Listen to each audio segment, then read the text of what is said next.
প্রয়োজনীয় যে আশ্বাস, সেই আশ্বাসটুকু আমরা পাইনি। চাকরিচ্যুত করা হয়েছে, তাদের জীবন জীবিকার দায় রাষ্ট্রের। আমরা বুঝতে পেরেছি আমাদের লড়াই এখনো শেষ হয়নি। আমাদের আন্দোলন আরো বেশি কঠোর হবে। ইনকিলাব জিন্দাবাদ। উদ্দেশ্য কখনোই এটি নয় জনদুর্ভোগ সৃষ্টি করা। আমরা জনগণেরই অংশ।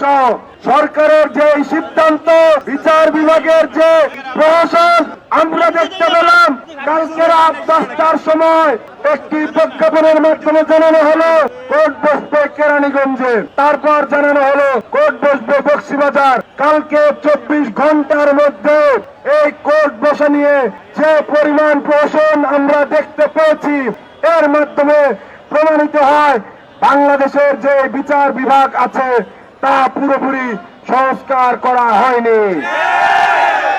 এখনো আওয়ামী আমলের যে লেসপেন্সার, সেই লেসপেন্সার এখনো এই বিচার বিভাগের মধ্যে বসে আছে বলে এমন হচ্ছে।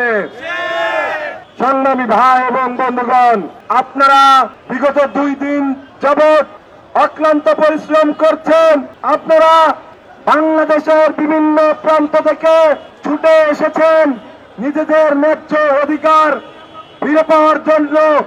আমরা ছাত্র সমাজ সেখানে সংহতি প্রকাশ করেছি। আমরা চাই আজকের দিনের মধ্যে সরকার তার নির্বাহী আদেশ বলে বিডিআর এর যারা ক্ষতিগ্রস্ত নিরপরাধ আছে তাদের জন্য কোনো ফলাফল বয়ে আনুক। সেটি যদি না হয় তাহলে আমাদের আন্দোলন আরো বেশি কঠোর হবে।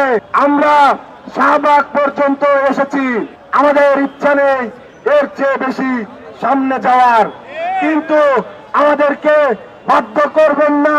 ধৈর্যের কিন্তু সীমা ক্রস করে যাবে।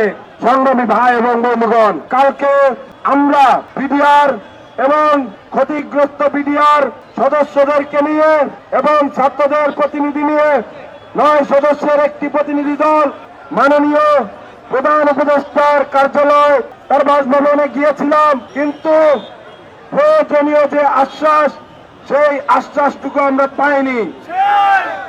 এর আগে যখন কমিশন গঠন করা হয় আমাদের ছাত্র জনতার দাবির প্রেক্ষিতে এবং ক্ষতিগ্রস্ত বিডিআর এর ডাকে যখন কমিশন গঠিত হয়, আমরা দেখি সেখানে কার্যপরিধির 2-1 ধারাতে বলা আছে যারা শাস্তি পেয়েছে তারা অপরাধী হিসেবে থাকবে।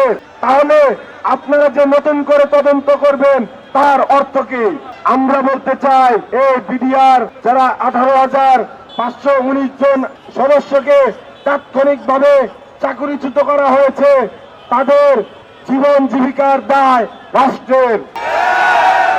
সংগ্রামী ভাই এবং বন্ধুগণ, আমরা চাই, সংগ্রামী ভাই এবং বন্ধুগণ, আমরা বুঝতে পেরেছি আমাদের লড়াই এখনো শেষ হয়নি। আমাদের লড়াই চলছে, আমাদের লড়াই চলবে যতক্ষণ পর্যন্ত না ইনসাফ প্রতিষ্ঠিত হচ্ছে। সংগ্রামী ভাই এবং বন্ধুগণ, আমরা 1টা 20-এ শাহবাগ ব্লকেট করেছি। 1 ঘন্টা শাহবাগ ব্লকেট কর্মসূচি শেষে আমরা আবারও শহীদ মিনারে ফেরত যাব, কারণ আমরা চাই না কোনো প্রকারের কোনো জনদুর্ভোগ সৃষ্টি হোক। ইনকিলাব জিন্দাবাদ।